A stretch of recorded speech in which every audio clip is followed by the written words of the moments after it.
Willkommen, Guten Abend. Eso es todo el alemán que sé. Buenas noches, señoras y señores. El Goethe, lo dije bien, ¿no? Goethe, ¿no? Bien. El Goethe Institut y su servidor les damos la bienvenida a este evento en el que celebraremos la vida de este gran naturalista y padre de la geografía moderna, Alexander von Humboldt.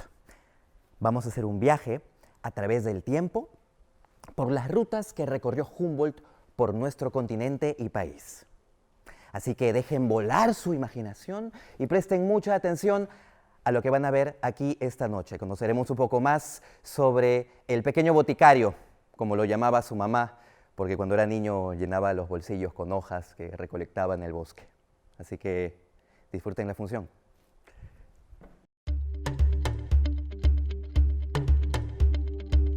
Lieber Alexander, acabo de regresar de la subida al Chimborazo.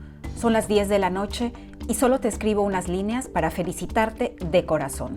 Tu voluntad debe haber sido más grande que el Chimborazo para llegar sin la ropa adecuada hasta donde nosotros llegamos hoy día.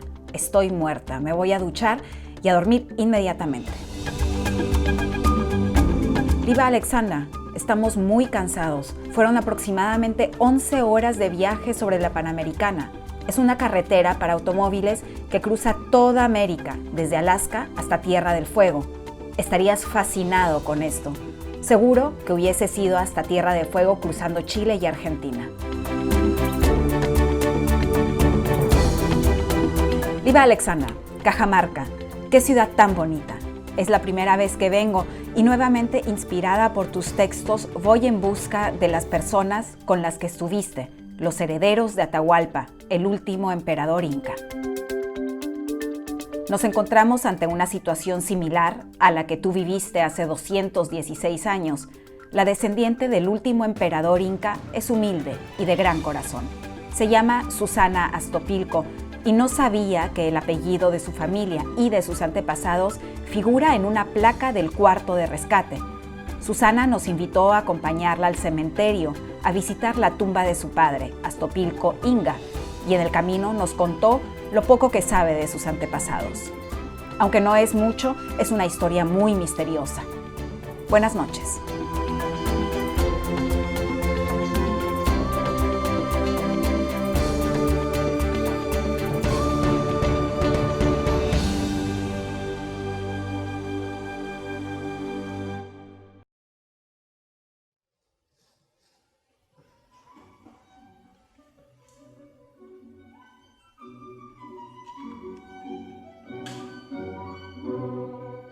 Humboldt llega al Perú el 1 de agosto de 1802.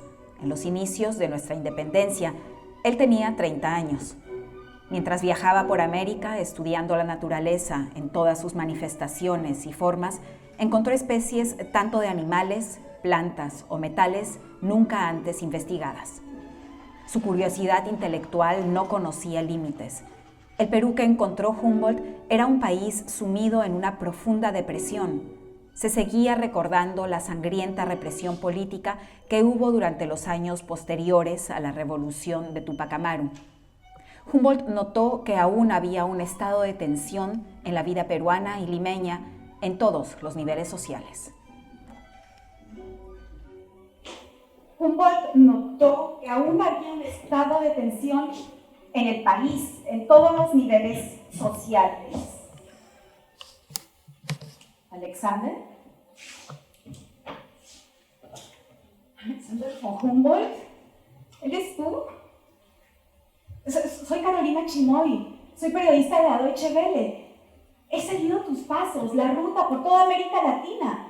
Te he escrito muchas cartas de cada estación y mi gran sueño siempre fue hacerte una entrevista, aunque nunca hubiese pensado que iba a ser posible. Alexander, tú y yo, nosotros somos de épocas distintas. Estamos ahora en el año 2019. ¿En qué año dices que estamos? ¿Eso es posible? Mira, este es un smartphone, un teléfono inteligente. Sirve para conectarte de varias formas con cualquier parte del mundo en tiempo real. Ahora, por ejemplo, puedes escribir un mensaje y llega inmediatamente a Berlín. Voy a poner tu nombre y vas a ver todo lo que dice sobre ti.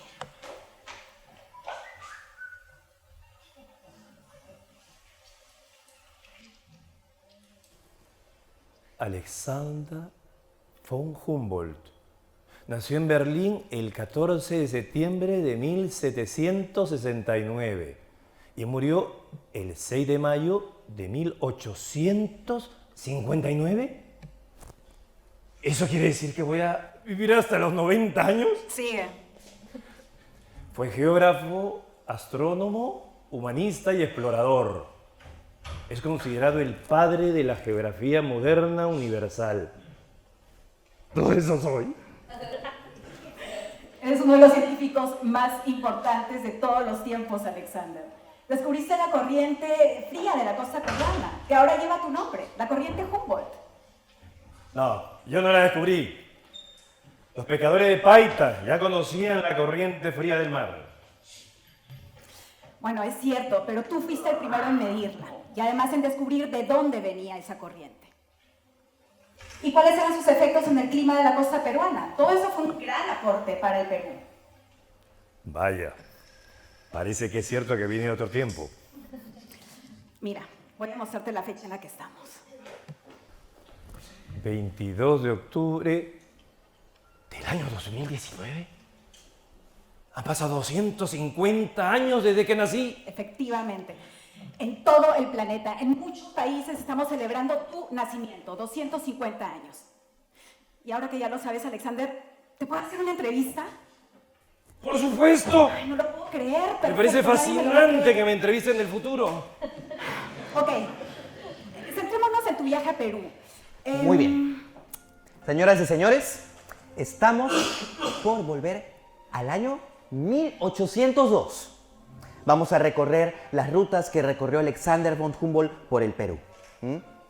Vamos a conocer con él los lugares que visitó, las ciudades y las impresiones que tuvo de nuestro país. Esta parte de la historia comienza en Cajamarca. Cajamarca fue una de las primeras ciudades que conociste. He leído tus cartas. Te impresionaron mucho los baños del Inca. ¿Por qué, Alexander? Los baños del Inca son las ruinas más grandes de todas las que vimos. Están situados en medio del valle de Chulucatas. Lo más probable es que haya sido una fortaleza y los baños eran solamente un accesorio. El nombre de baño del Inca no ha sido casual, porque lo único que se conservó fue precisamente los baños. Solo quedan estructuras de 30 o 90 centímetros de alto. Los europeos se llevaron hasta las piedras. Su pereza lo ha destruido todo. Ese es algo muy curioso viniendo de un europeo, ¿ah? ¿Y a dónde te dirigiste después de Cajamarca? Nos fuimos hacia la costa. Quería conocer la ciudad de Trujillo. ¿Cómo era Trujillo en aquel entonces, cuando tú fuiste? Dicen que las calles eran polvorientas, no estaban asfaltadas. Sin ánimo de ofender, debo decir que era necesario estar acostumbrados a las ciudades peruanas para encontrar belleza en una ciudad como Trujillo. Las calles estaban cubiertas de arena y uno se enterraba hasta las rodillas. Muchas veces lo que parecía una muralla es la fachada de una casa, con ventanas asimétricas y con techos planos. Aunque debo decir que el interior de las casas y de los patios era muy limpio. Me recordaba a las hermosas casas de campo de Tenerife. Desde las calles de Trujillo uno podía ver el horizonte, el mar desierto y sin embarcaciones. Hablando de playas, me parece muy curioso lo que dice Humboldt. ¿Cómo habrán sido las playas en ese entonces? ¿Ah? ¿Se los imaginan? ¿Habrán existido los surfers locazos barranquinazos? Okay. No sé, ¿no? Los surfers, ¿no? Uno de los lugares de baño es el puerto de Huanchaco, al norte de Trujillo. Los habitantes solían visitarlo y quedarse algunas semanas, ¿no? Allí hemos visto y admirado por primera vez la embarcación extraordinaria de los indios peruanos llamada Caballito. Es una especie de balsa cónica, elevada en la proa y cortada en la popa. En un país donde la costa no tiene árboles, sino juncos, es natural que el hombre inventara esa embarcación. Los indios la usan para pescar, siguiendo la costa hasta Lambayeque y Piura. ¿Sabes, Alexander? Es curioso, hasta ahora las personas en Huanchaco siguen utilizando los caballitos de totora. Huanchaco tiene un encanto muy especial que se ha conservado en los últimos años, bueno, en los últimos siglos, de hecho. Y si mal no recuerdo, después de Huanchaco se dirigieron ya hacia Lima. Te instalaste en el Callao, si mal no recuerdo, con tus compañeros de viaje, Aimé Bonpland y Carlos Montúfar, ¿correcto? Correcto. El Callao me pareció más una bahía que un puerto. Aparte de unos 2 o 3 bergantines reales armados, yo no vi más de 3 o 4 embarcaciones grandes, ¿no? El Callao era pequeño. Cuando el mar se ponía bravo, sentíamos un temblor. ¿Sabes por qué? Por los volcanes que están bajo el mar. Cuentan la tradición que la isla de San Lorenzo fue dividida en 2 por un terremoto. El terremoto de 1746 fue uno de los peores que se han vivido en Lima. Sí. Gran parte del Callao desapareció, se inundó por completo y se destruyeron en Lima como casas, iglesias, inclusive la Catedral de Lima y el Palacio de Gobierno. La reconstrucción fue lenta, pero Lima poco a poco pudo resurgir y volver a ser esa bella ciudad colonial. ¿Sabes? Carolina, en Europa nos habían pintado a Lima como a la ciudad del lujo, de la elegancia y de la hermosura del bello sexo. No vi nada de eso. En parte porque el desarrollo de Buenos Aires, Santiago y Arequipa habían eclipsado el esplendor que tuvo alguna vez Lima. No vi casas magníficas, ni mujeres vestidas con lujo.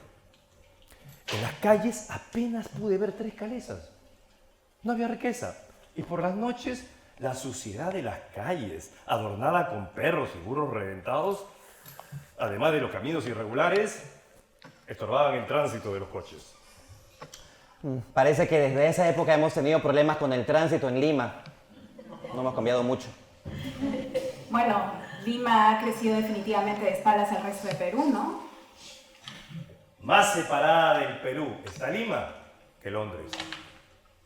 Y aunque en ninguna parte de América del Sur se peca de mucho patriotismo, déjame decirte que no conozco otra ciudad donde se profese menos ese sentimiento. ¿Y qué impresión te dieron las limeñas de aquel entonces, Alexander? Las damas de Lima se paseaban muy adornadas en coches bellos. Llevaban colgada de su boca una cosa que se llamaba limpión, formada con hojas de tabaco enrolladas. Ellas lo chupaban y decían que les servía para limpiarse los dientes. La verdad que daba un espectáculo muy desagradable. Creo que yo me quedo con las limeñas de ahora y en el rico Instagram. Dicen que los limeños somos un poco chismosos. Me pregunto, ¿qué tan chismosos éramos los limeños en la época de Humboldt? Se podría decir que el dios Rímac, que según Garcilaso era el dios hablador, dirigía todas las clases sociales de Lima. Yo he conocido pocos lugares donde se hable más y se obre menos. En Lima no aprendí nada del Perú. Uy, wow, en las redes hay mucha expectativa por esa entrevista, Alexander. Tienes un montón de seguidores. Es bien que nos tomemos un selfie. ¿Qué es esto? ¿A qué redes te refieres? No entiendo. A ver, en este teléfono no solo hay una computadora, también hay una pequeña cámara para tomarnos una fotografía. Deja que te enseñe y ya verás. Señoras y señores, los que deseen tomarse un selfie con Alexander von Humboldt, aprovechen que el momento es ahora. No va a haber otro vórtice temporal que se repita para esta oportunidad. Así que aprovechen que va a ser un selfie histórico. ¡Uy! Mira, salimos bien, ¿no? ¿Otro? ¿Por acá?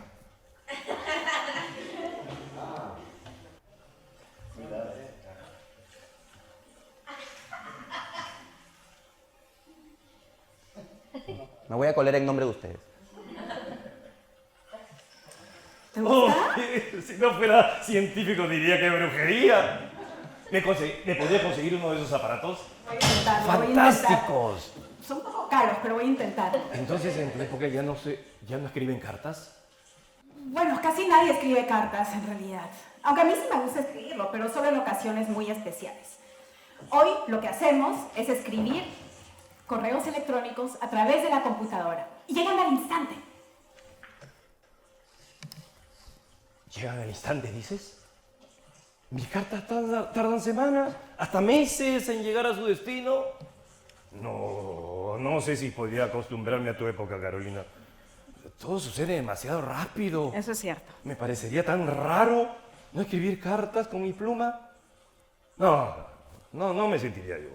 Y vaya que le gustaba escribir cartas, ¿ah? Escribió cerca de 50.000 cartas durante todos sus viajes. Ay, me están llamando de Berlín, me están llamando a la redacción. Ya vengo, Alexander, no te vayas. No, pero ¿cómo? Pero se va a ir, no sé. ¿Aló? Oye, bueno, este gran naturalista y explorador estuvo en muchos lugares recónditos de nuestro país, los cuales exploró y descubrió a fondo, ¿verdad? Estábamos muy contentos con nuestra estadía en el Marañón y en la provincia de Jaén, donde estuvimos cerca de un mes. Yo había levantado el mapa exacto de la provincia, encontrando numerosas plantas raras. Humboldt recorrió los Andes y también estuvo en muchos lugares de la costa peruana, por ejemplo. En la costa vimos por todas partes los restos de los canales o acequias de 5 o 10 kilómetros de largo que los peruanos construyeron desde la montaña para irrigar los campos. Los conquistadores españoles, además de no dar mantenimiento a estos canales, los destruyeron, al igual que los caminos. Así sería la suerte de la China si los europeos se la adueñaran. Ese es un punto de vista muy curioso de un europeo sobre otros europeos, ¿ah? Las orillas de Chicama formaban un oasis encantador y muy verde, lleno de olivos y caña de azúcar. Ah, sí, eso es verdad. Yo recuerdo haber estado ahí, ¿saben? Era una verdadera belleza. Ay, cuánto verdor, parecía estar en el paraíso. Los habitantes de esa ciudad y de toda la costa del Perú estaban tan acostumbrados a ver solo arena que ver algo de verdor les parecía una vegetación magnífica. Pero Humboldt no solamente escribió sobre las ciudades que conoció en sus viajes, sino que también este naturalista fue un agudo observador de la naturaleza humana. ¿Sabían que Humboldt se indignó cuando conoció la situación de nuestros hermanos indígenas en el Perú? Cuando estuve en Jaén pude ver la situación de abuso y desolación en la que vivían los indios. Me di cuenta que los malos gobiernos afectan más a las clases indígenas que menos pueden defenderse. Las peores vejaciones se han cometido en Quijos, Ávila, Macas y Jaén, donde las audiencias no llegan. En esta provincia los gobernadores han tratado a los indios como esclavos. Los indios de Quijos y Macas han huido al monte donde sus parientes. Chachapoyas está llena de indios que han huido de Maynas. Ellos prefieren pagar ahí el tributo y gozar del fruto de su trabajo. Muchos gobernadores roban y se llevan el dinero a Europa, sin mencionar a la iglesia, que emplea a los indios como esclavos para su comercio de la quina. Los indígenas peruanos son la cara más expresiva de la pobreza.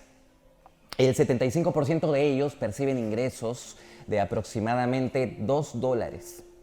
Esta condición quiere decir que ser indígena en el Perú equivale a ser pobre. Así que no hemos cambiado mucho en los últimos 200 años. Chamaya, un pueblito situado a la orilla derecha del río Huancabamba, estaba casi destruido. No encontramos más que 3 o 4 casas. Todos los habitantes habían contraído la viruela. Desgraciadamente la mayoría murió, ya que el clima, por ser tan cálido, hizo que la viruela aumente y no ceda. Es así como el hombre acusa a la naturaleza cuando el mal se debe a sus propios visos. En casi todos los países de los trópicos, los europeos han llevado el germen del mal venéreo a las Indias. En esos lugares han vivido con más desarreglo que en sus países, para luego decir que es el clima el que los mata. Realmente fuiste un revolucionario, Alexander. Me impresionó mucho algo que escribiste respecto a los países de la América Española. Leo tu cita. En América, la piel más o menos blanca decide la clase social que ocupa el hombre en la sociedad. Sé que es difícil de creer, pero Alexander, desgraciadamente todavía, después de casi 220 años, nos encontramos en esa situación. No hay razas inferiores. Todas están destinadas a alcanzar la libertad. Cuando vine a América, mi concepto de los aborígenes cambió por completo. Son seres extraordinarios, de quienes los civilizados occidentales tenemos mucho que aprender. Como los jíbaros, aunque a ellos no les gusta que les llamen así, ellos se autodenominan Shuar. ¿Cuál fue tu experiencia con los Shuar? Mejor te voy a leer lo que escribí en mi diario de viaje sobre ellos. Yo estaba sobre la isla del río Chinchipe, ocupado en medir una base, cuando vinieron los indios salvajes. Cruzaron el río con gran destreza. Son los indios salvajes más alegres que he visto.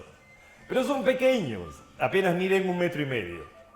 Qué diferente es el hombre salvaje y libre de las misiones al esclavo de la opinión y de la opresión sacerdotal. Son muy vivos y curiosos, tienen una gran memoria, se empeñan en aprender castellano.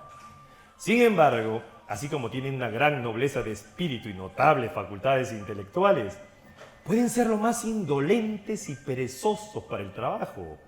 Los hombres se mueven solo cuando la necesidad los incita. Y dime, ¿qué necesidades tiene el hombre de los bosques alimentado por las frutas de palmas o de los plátanos que crecen casi espontáneamente? Lo que más me ha asombrado en ellos es su enorme facilidad para pronunciar todas las lenguas. Les he dicho 4 o 5 frases en alemán, en francés y en inglés, y ellos las repetían al primer intento con tal claridad que se podía creer que estaban acostumbrados a esas lenguas.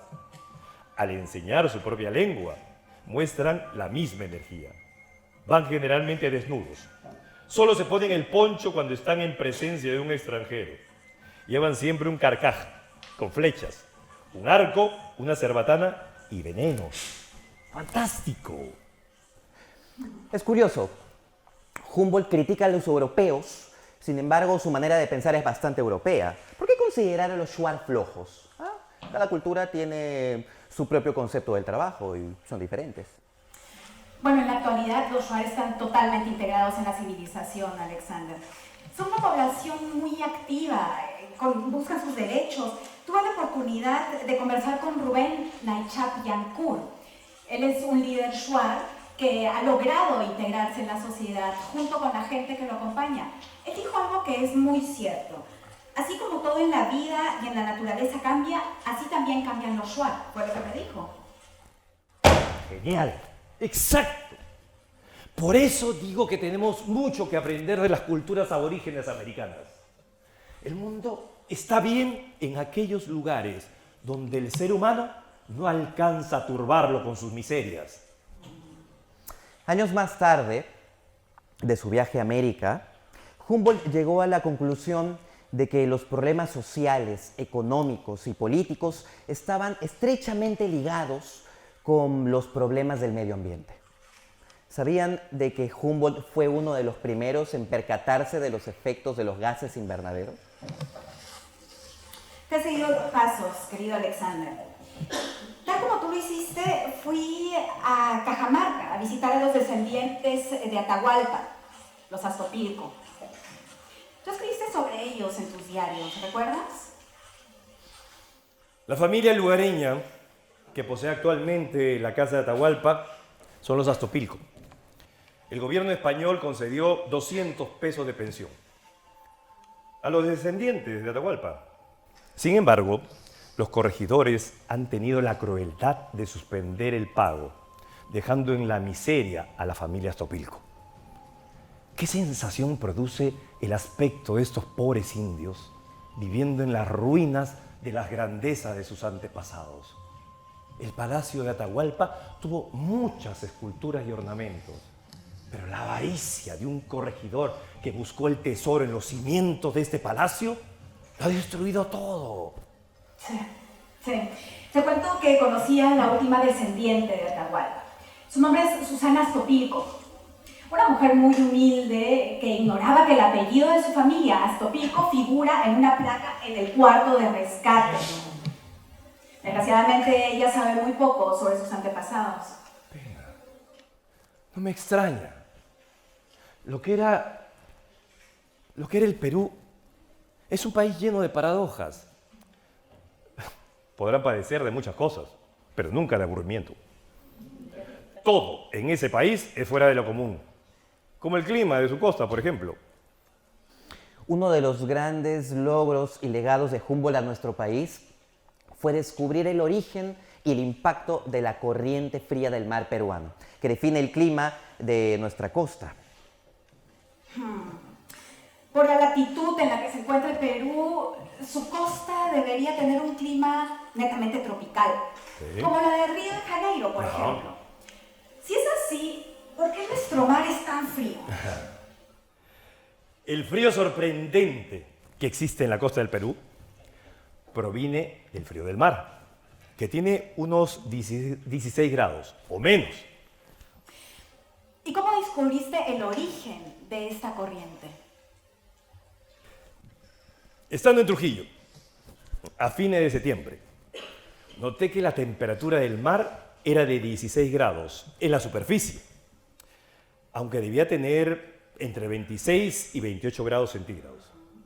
En el Callao comprobé que la temperatura del aire tenía 7 grados más que la del mar, es decir, 23 grados, lo que demuestra que es imposible que la temperatura del aire enfriara la corriente marítima.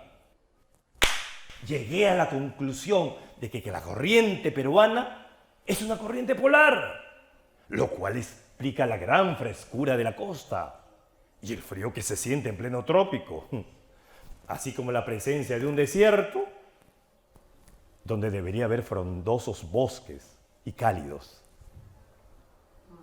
Los estudios y publicaciones de Alexander von Humboldt cambiaron la idea que tenían los europeos sobre las colonias americanas. Los escritos de Humboldt le dieron a América una nueva confianza en sí misma. ¿Qué fue lo que te impulsó a venir a estas tierras, Alexander? ¿Cuál era tu propósito? Descubrir la naturaleza del nuevo mundo, subir a sus volcanes. Durante mi viaje me di cuenta que todo estaba interrelacionado. Todo. Desde niño, Humboldt soñaba con viajar por cada rincón del planeta para conocerlo a fondo. Se había propuesto conocer cada hoja, cada animal del bosque. Quería escalar la montaña más alta y recorrer las selvas más densas. No solo lo logró, sino que lo contó. Eras muy joven cuando llegaste, Alexander. Tenías 30 años. Hay que estar un poco loco para hacer tremendo viaje en aquella época. Yo diría incluso que fuiste el primer mochilero. Tu viaje duró 5 años. Recorriste Venezuela, Colombia, Ecuador, Perú, México, Cuba, Estados Unidos. Países que todavía ni siquiera existían, eran colonias. Toda una travesía. Que además costeaste íntegramente con la herencia de tu madre. Maravillosa sea la locura de la juventud. Si pudiera tener 30 años, volvería a hacer mi viaje a América. ¿Cómo quisiera ser otra vez ese joven Humboldt?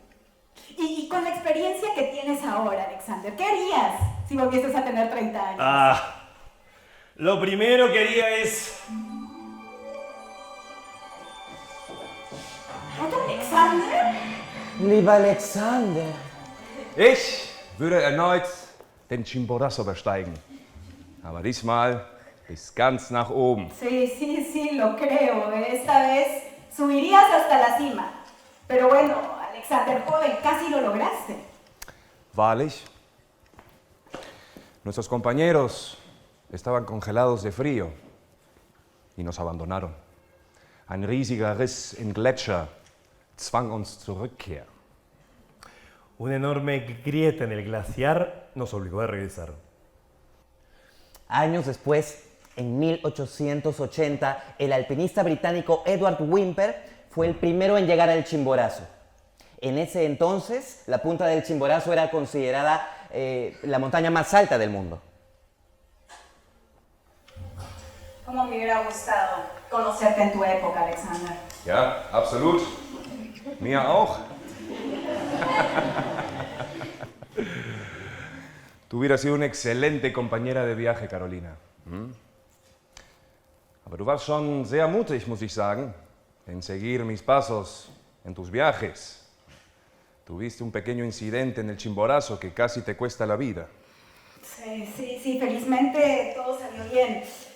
Pero el intrépido fuiste tú, al hacer semejante viaje, en aquella época, con los recursos de aquella época.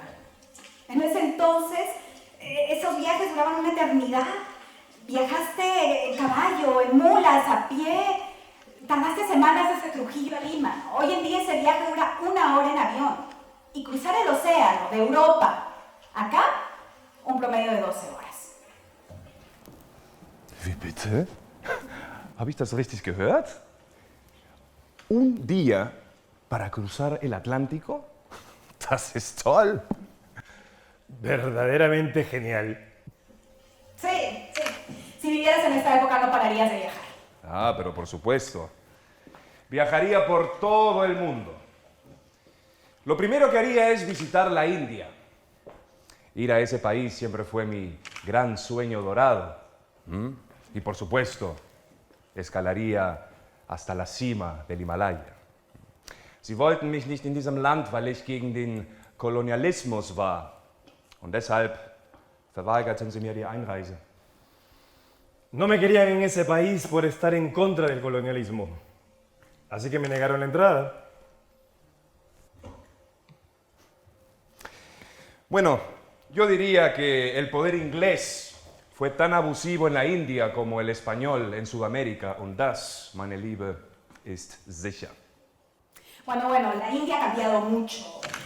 Se independizó de Inglaterra en 1947 y tiene muchas industrias hoy en día. En el Himalaya hay una montaña llamada el Everest, considerada la montaña más alta del planeta, con casi 8.850 metros de altura. Wie gerne würde ich noch leben, um diesen Berg zu besteigen. Cómo me gustaría estar vivo para escalar ese monte. Bueno, te cuento que ahora hay vestimenta y instrumentos especiales para hacer montañismo. Tú ahora ya hubieras subido un montón de veces al Everest. Además, cambiando de tema, conociste a gente muy importante de tu época. Simón Bolívar, Thomas Jefferson. Estoy muy segura que si vivieras en esa época, los tendrías en tu smartphone como contactos. Y no solo eso, tú tendrías una cuenta de Instagram. Y ahí pondrías todas las fotos de tus viajes.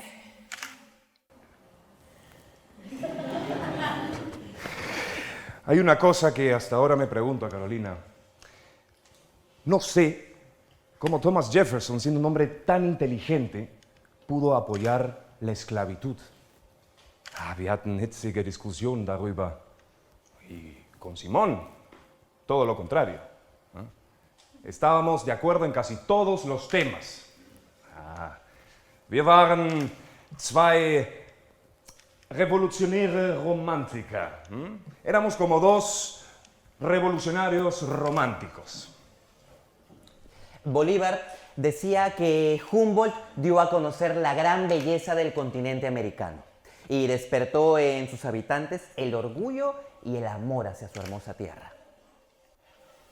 A Darwin, a él también lo conociste. De hecho, si él no hubiese leído todos sus trabajos, hubiese sido imposible abordar el Beagle en 1831. Para hacer esa expedición científica, Con el joven Darwin nos unió una relación de amistad mutua, de admiración mutua. A pesar de la diferencia de edad, era muy inteligente. Efectivamente, mis descubrimientos lo ayudaron a desarrollar su teoría de la evolución. Ganz genau. Darwin y yo nos admirábamos mutuamente. Era un tipo sumamente inteligente. Als ich nach Amerika kam, la primera vez que pisé el continente americano, él ni siquiera había nacido. Wir trafen uns mehr als 20 Jahre später. Nos conocimos recién luego de 20 años. Meine Entdeckungen halfen ihm, seine Evolutionstheorie zu entwickeln. Mis descubrimientos lo ayudaron a desarrollar su gran teoría de la evolución. ¿Y Goethe? ¿De verdad fueron tan amigos? Johann me enseñó que para entender la naturaleza había que usar no solo la razón, sino también los sentimientos. Es un error dividir el arte de la ciencia, lo objetivo de lo subjetivo. Todo está conectado. Alles ist Wechselwirkung. Und das, meine Gnädigste, versteht sich nur dank Johann Wolfgang von Goethe. Ein großartiger Mann und Freund, un excelente amigo y una gran persona. Dicen que el personaje de Fausto, el personaje de la obra maestra de Goethe, está inspirado en nada más y nada menos que en Humboldt. Sí, ya me imagino todo lo que harías si vivieras en esta época, querido Alexander. Sí, por supuesto, Carolina. Lo único que no haría si viviera en tu siglo es maltratar al planeta. Humboldt pudo darse cuenta que el hombre era capaz de alterar el clima del planeta. Llegó a la conclusión de que la humanidad estaba destruyendo la naturaleza. Sostenía que la naturaleza era una red de vida en la que todo estaba interconectado, desde el insecto más pequeño hasta el árbol más alto. ¿Sabías que te consideran el pionero de la ecología? Siempre tuviste una visión holística de las cosas. Para ti todo estaba interconectado. Fuiste un adelantado a tu época, un verdadero visionario. Cuando estuve en el lago Valencia, en Venezuela, pude comprobar que toda la deforestación había destruido el medio ambiente, así como las emisiones de gas a vapor. Die massive Abholzung und die großen Mengen an Dampfgas aus den Fabriken wirken sich am stärksten auf das Klima und die Umwelt aus. La deforestación y las grandes masas de gas a vapor de las fábricas es lo que más afecta el clima y el medio ambiente. Exactamente. Lo que acabas de decir son las causas del cambio climático. Un daño que nosotros mismos hemos causado al planeta. Cada año aumenta la temperatura del planeta. Con ello sube el nivel del mar, los glaciares se deshielan poco a poco y las consecuencias son fatales. Es ist unglaublich. Wir Menschen verfügen über eine tödliche Mischung aus Gier und Ignoranz. Nosotros, los seres humanos, tenemos una mezcla letal de codicia e ignorancia. Ich denke, wenn wir zu anderen Planeten reisen würden, dann würden wir sie tatsächlich komplett zerstört hinterlassen. Yo creo de que si nosotros viajáramos a otros planetas, los dejaríamos totalmente destruidos e inhóspitos. Und das ist schrecklich. Ciertamente. Gesundheit. Terrible. Sí. Sí, pero bueno, ahora hay cada vez más conciencia de que debemos salvar el planeta, proteger el medio ambiente, tomar medidas importantes. Somos cada vez más y también más las organizaciones que intentan proteger el medio ambiente. La naturaleza es el espejo del espíritu del ser humano. Maltratarla es hacernos daño. Bueno, creo que ya llegó el momento de irnos. Fue muy interesante la experiencia de conocerte, Carolina. Ich hoffe, mein Leben hat der Wissenschaft gedient. Espero que mi vida haya sido útil a la ciencia. Bueno, has dejado un gran legado a la ciencia y a la humanidad, querido Alexander. Me siento honrada de haberte conocido y de haberte podido hacer esta entrevista. Por mi curiosidad, quizás cometí el error de intentar abarcar demasiados intereses científicos. Aber ich würde gerne denken, dass ich, Alexander von Humboldt, Pero me gustaría pensar que yo, Alexander von Humboldt. nicht nur auf ein simples Porträt reduziert würde, sondern Spuren hinterlasse. No quedaré reducido a un simple busto, sino que dejaré tras de mí alguna huella.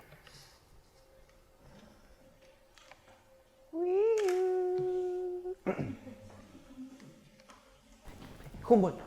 Hasta siempre. Un autógrafo. Autógrafo. Aquí tengo mi lapicerito. ¿Lapicerito? Ahí está. ¿Lapicerito? Sí, es una pluma moderna. Ja, okay. Ahí está. Ja, ahí sí. Wie heißt du? El narrador. Narrador. Sí. Es de Baviera, mi apellido. Sehr schön. Gracias. Okay, sí.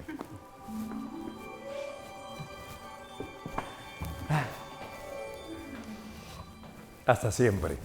Liebe Carolina. Bueno, yo tengo que acompañar a don Alejandro a que regrese a su tiempo, si no se puede ocasionar una paradoja temporal. Don Alejandro, por acá, tengo el DeLorean preparado para usted con el condensador de flujos. No vaya a ser que se quede y se vuelva presidente. ¡Chus!